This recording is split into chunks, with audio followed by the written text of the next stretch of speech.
स्वागत है आपका अपने ही चैनल भोजपुरी गॉसिप में। देखिए, प्रमोद प्रेमी यादव ने स्टेज शो में के दौरान अश्लीलता की सारे हदें को पार कर गया।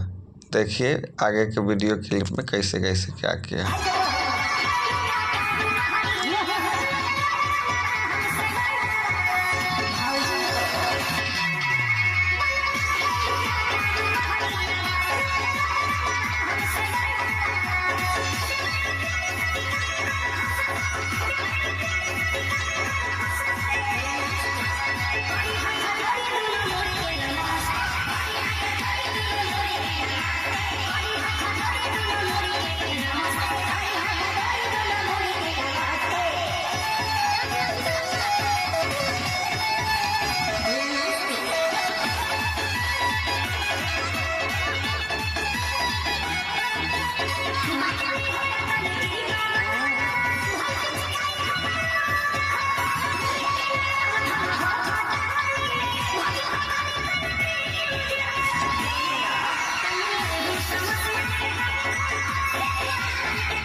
ये देखिए क्या कर रहा है।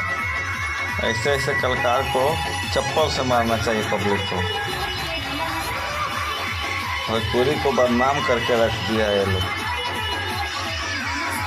जहाँ पवन और खेसारी नए नए प्रोजेक्ट लेके आ रहे हैं भोजपुरी का नाम ऊंचा करने के लिए, वहाँ ये प्रमोद प्रेमी यादव जैसे घटिया लोगों ने क्या भोजपुरी को बदनाम करने के लिए सारे हद को सच में बात यह है कि ये लोग के पास शिक्षा का अभाव है। भोजपुरी के कलाकारों को शिक्षा थोड़ा रहता तो ये सब हरकत स्टेज शो पर पब्लिक प्लेस में कभी नहीं करता। ऐसे गायकों को गाना सुनना छोड़ना पड़ेगा भोजपुरी, तभी जाके इसमें विशेष सुधार आ पाएगा। ठीक है, ऐसे ही जानकारी के लिए मेरे चैनल को सब्सक्राइब कीजिए, वीडियो को लाइक कीजिए। तब तक के लिए धन्यवाद। जय हिंद, जय भारत, जय।